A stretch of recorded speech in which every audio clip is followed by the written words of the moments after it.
Assalamualaikum warahmatullahi wabarakatuh. Nama saya Nur Isnaini Putri Gusria, NIM 013 dari kelas 5A. Di sini saya akan menjelaskan mengenai langkah-langkah uji T sesuai dengan soal yang ada pada UTS Statistika Pendidikan. Di sini terdapat dua buah soal. Soal yang pertama, terdapat dua kelompok populasi yang tidak saling berikatan atau yang saling bebas, yaitu kelompok kontrol dan kelompok eksperimen. Mengapa demikian? Karena pada kelompok kontrol ini tidak diberikan suatu treatment dalam menghafal istilah IPA. Sedangkan untuk kelompok eksperimen ini diberikan treatment, yaitu menghafal diiringi dengan musik klasik. Karena itu, maka soal nomor 1 ini termasuk pada uji T independen. Mengapa demikian? Karena pada uji T independen itu menguji perbedaan atau membandingkan dua kelompok populasi yang saling bebas atau tidak saling berikatan. Setelah mengetahui bahwa nomor 1 ini termasuk uji T independen, maka di sini sudah terdapat ketentuannya, yaitu taraf kepercayaannya 95% dan ada perintah, yaitu ujilah apakah ada perbedaan rata-rata banyak istilah yang dihafal pada kedua kelompok tersebut. Oleh karena itu, saya akan menjelaskan langkah-langkah untuk uji T independen pada soal nomor 1 ini pada Microsoft Excel. Nah, di sini sudah saya inputkan data-datanya. Di sini terdapat data banyak istilah IPA yang dihafal pada kelompok kontrol dan kelompok eksperimen. Datanya dan asumsinya data berdistribusi normal. Mengapa demikian? Karena untuk syarat uji ini, yaitu yang pertama, data berupa interval atau rasio terpenuhi, berdistribusi normal. Maka untuk ini diasumsikan bahwa data yang ada tersebut berdistribusi normal. Dan yang ketiga, berasal dari kelompok yang saling bebas atau tidak berpasangan. Yang pertama, parameter yang diujinya yaitu rata-rata, H0-nya tidak ada perbedaan rata-rata banyak istilah IPA yang dihafal pada kelompok kontrol dan kelompok eksperimen. H1-nya ada perbedaan rata-rata banyak istilah IPA yang dihafal pada kelompok kontrol dan kelompok eksperimen. Menggunakan uji T independen. Untuk uji T independen harus melakukan uji homogenitas terlebih dahulu, yang artinya apakah ragam populasi pada 1 dan 2 atau kelompok 1 dan 2 itu homogen atau tidak homogen. Pada uji homogenitas, kita menentukan terlebih dahulu pada kelompok ini, kelompok populasi ini, yang mana yang jadi variabel 1 pembilang, variabel 2 penyebut. Untuk pembilang, variabel 1 ini berarti varians terbesar. Jika variabel 2 atau penyebut itu varians terkecil, maka kita menghitung varians dari kelompok kontrol dan kelompok eksperimen dengan cara menggunakan rumus pada Excel sama dengan var menggunakan yang TTS dan pilih datanya. Menghasilkan 5,06667. Di sini juga kita hitung variannya dengan menggunakan rumus yang sama.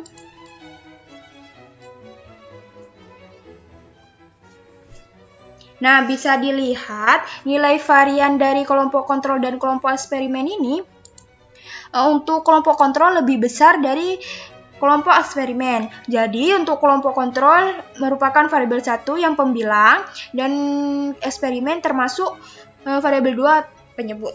Selanjutnya kita akan melakukan uji homogenitas dengan cara pada data, terus data analisis. Di sini kita ke F-test to sample for variance. Untuk variabel 1 di sini kan sudah ada. Untuk variabel 1 yaitu pembilang yang variansinya terbesar, maka kelompok kontrol kita data memasukkan data yang kontrol. Yang selanjutnya variabel 2 yaitu variabel penyebut yang variannya terkecil yaitu kelompok eksperimen. Selanjutnya kita centang pada label, alfanya 0,05, output range-nya kita ditaruh di sini saja untuk di sampingnya. Oke. Setelah itu maka muncul hasil F-test to sample for variance-nya. Di sini terdapat data mean-nya, variansinya sama. Untuk mengetahui apakah homogen atau tidak, maka di sini ada kriterianya. Jika H0 diterima, yaitu F-nya lebih kecil dari F tabel. Sebaliknya, jika H0 ditolak, maka nilai F-nya lebih besar sama dengan dari F tabel. Di sini nilai F-nya yaitu di sini kita berikan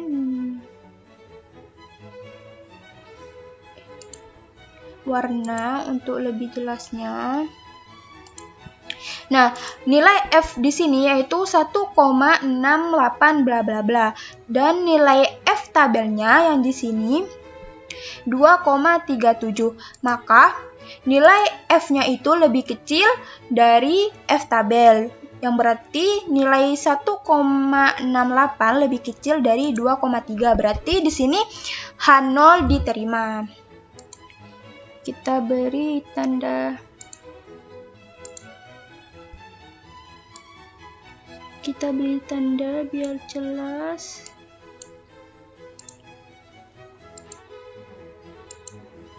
Nah, untuk mengetahui apakah homogen atau tidak, kriterianya bisa menggunakan p-value. Jika p-value-nya lebih besar sama dengan alfa, maka terima H0. Jika p-value-nya kurang dari alfa, maka tolak H0, terima H1. Di sini p-value-nya yaitu 0,159. Dan nilai p-value pada ini itu lebih besar dari alfanya, yang alfanya tersebut yaitu nilainya 0,05. Berarti terima H0. Jadi data ragam populasi pada data ini itu homogen. Kita bisa kasih tanda.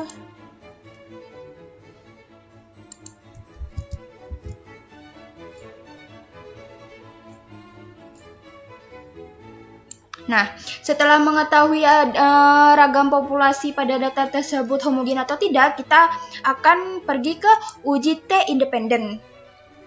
Kita ke data seperti tadi, data analisis, tapi di sini kita akan ke t-test to sample assuming equal variance karena ragam populasi pada data tersebut itu homogen. Jika tidak homogen, kita pilih unequal. Jadi kita sekarang memilih t-test to sample assuming equal variance.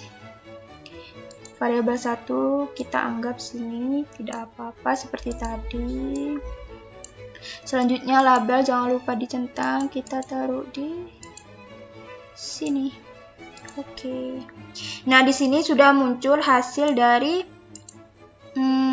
t-test to sample assuming equal variance. Di sini juga terdapat data mean, variance, observation, itu jumlah datanya ini sesuai atau tidak, 15 dan 17. Selanjutnya di sini terdapat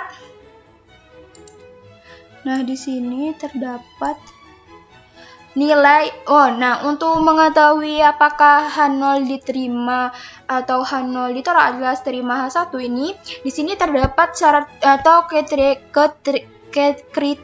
kriterianya. Jika T hitung lebih besar dari min T tabel dan lebih kecil dari T tabel, maka terima H0. Kan tetapi jika T hitungnya lebih besar dari T tabel atau T hitung kurang dari min T tabel, maka tolak H0 alias terima H1. Di sini kita lihat untuk T start ini berarti T hitungnya kita beri tanda. Selanjutnya untuk T critical to tail di sini berarti T tabelnya, yang berarti ini untuk T tabelnya ini min 2 dan 2. Apakah untuk T startnya ini apakah berada di antara min 2 sampai 2 ataukah tidak? bila dilihat min 1 ini berada di antara min 2 dan 2, berarti masuk pada kriteria yang pertama, yaitu jika min T hitung lebih besar dari min T tabel dan kurang dari T tabel, maka terima H1 karena T hitungnya itu min 1, yaitu yang lebih besar dari min T tabelnya sebesar min 2 dan kurang dari min T tabel yang sebesar 2, maka terima H0. Kita beri tanda seperti yang sebelumnya. Nah, kriteria selanjutnya bisa dilihat dari nilai p-value. Di sini jika p-value-nya lebih besar sama dengan alfa, maka terima H0. Dan jika p-value-nya kurang dari alfa, maka tolak H1 tolak H0 terima H1. Di sini nilai p-value-nya yaitu 0,2684 yang berarti lebih besar sama dengan dari alfanya. Karena alfanya bernilai 0,05, jadi p-value-nya itu lebih besar sama dengan alfanya, maka terima H0. Kita beri tanda agar tidak lupa. Nah, jika seperti itu, maka dapat disimpulkan karena untuk uji T independennya itu terima H0, baik pada kriteria T hitungnya atau T hitung dan T tabelnya atau p-value dan alfanya, maka diperoleh terima H0. Jadi kesimpulannya, untuk soal yang pertama ini,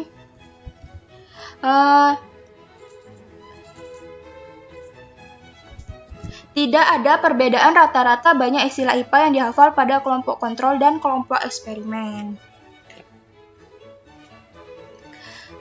Selanjutnya untuk soal nomor 2. Nah, di sini sudah terdapat dua kelompok populasi yang saling bergantung atau berpasangan.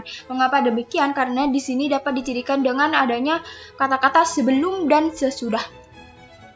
Di sini terdapat nilai pretest atau sebelumnya yaitu sebesar ini, dan kelompok posttest yaitu yang sesudahnya ini. Di sini juga terdapat ketentuan yaitu taraf signifikansinya 5% atau alfanya 0,05. Dan terdapat pertanyaan yaitu apakah terdapat perbedaan rata-rata kemampuan pedagogik guru sebelum dan sesudah pelatihan. Untuk itu saya akan menjelaskan langkah-langkah pada uji T ini. Nah, untuk kelompok 2 ini yaitu uji T berpasangan. Mengapa demikian? Karena untuk uji T berpasangan ini menguji perbedaan atau perbandingan dua kelompok populasi yang saling bergantung atau berpasangan atau tidak saling bebas sesuai dengan kelompok populasi yang ada, data yang ada. Di sini terdapat langkah-langkahnya pada Excel. Nah, di sini saya telah menginput data-datanya. Di sini terdapat data kemampuan pedagogik guru sebelum dan sesudah pelatihan, yaitu pretest dan posttestnya, yang berupa data interval atau rasio. Dan asumsinya data berdistribusi normal. Mengapa demikian? Karena pada uji T berpasangan ini, syarat ujinya yaitu data berupa interval atau rasio, datanya berdistribusi normal, dan dari kelompok yang sama. Selanjutnya di sini terdapat yang nomor 1, parameter yang diuji adalah rata-rata. H0-nya tidak ada perbedaan rata-rata kemampuan pedagogik guru sebelum dan sesudah pelatihan. H1-nya ada perbedaan rata-rata kemampuan pedagogik guru sebelum dan sesudah pelatihan. Selanjutnya taraf signifikansinya pada soal yaitu 5%, atau artinya taraf signifikansinya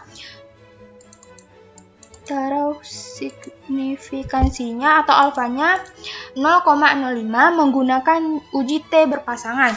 Untuk uji T berpasangan ini sama seperti tadi, terdapat kriterianya. Jika T hitungnya lebih besar dari min T tabel dan lebih kecil dari T tabel, maka terima H0. Jika T hitungnya lebih besar dari T tabel atau T hitung kurang dari min T tabel, maka tolak H0 alias terima H1. Nah, untuk mengetahui ini hasilnya, maka kita pergi ke data. Selanjutnya ke data analyze. Nah, di sini kita ke t-test pair to sample form means. Tentukan data variabel satunya, range-nya, variabel 2 range-nya pada post-test. Selanjutnya label jangan lupa dicentang, alfanya 0,05, output-nya kita taruh di sini saja.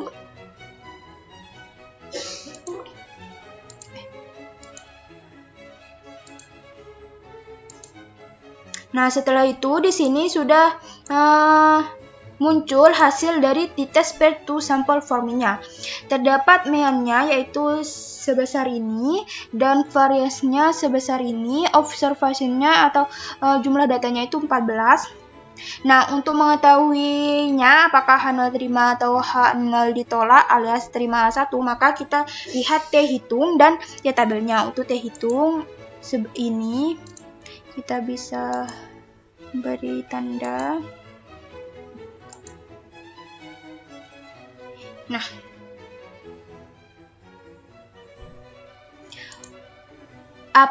untuk T tabelnya ini min 2 sampai dengan atau plus 2. Apakah T hitungnya ini lebih besar dari min T tabel dan kurang dari T tabel, ataukah T hitungnya lebih besar dari T tabel atau T hitung kurang dari min T tabel? Maka bisa dilihat jika T hitungnya bernilai min 8, berarti tidak berada di tengah-tengah min 2 dan 2. Akan tetapi berada di sebelah kiri dari min 2, yang berarti T hitungnya ini kurang dari min T tabel, yang berarti tolak H0 alias terima H1. Kita bisa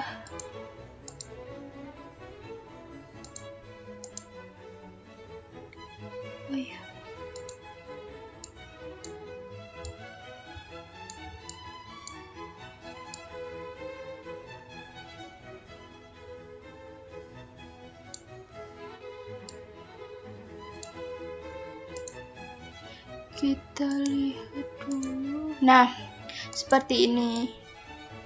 Untuk kriteria selanjutnya, apakah mengetahui itu H0 diterima atau H0 ditolak alias terima H1, maka bisa dilihat dari P value-nya. Di sini bisa dilihat P value-nya. Dikarenakan ini pangkatnya pangkat 10 min 6, maka ini pasti jauh, nilainya itu jauh lebih kecil dari nilai alfanya yang sebesar 0,05. Maka di sini bisa ditentukan kalau nilai P value-nya itu kurang dari nilai alfa, maka tolak H0 terima H1. Oleh karena itu, bila disimpulkan, maka karena diterima H1, maka ada perbedaan rata-rata kemampuan pedagogi guru sebelum dan sesudah pelatihan.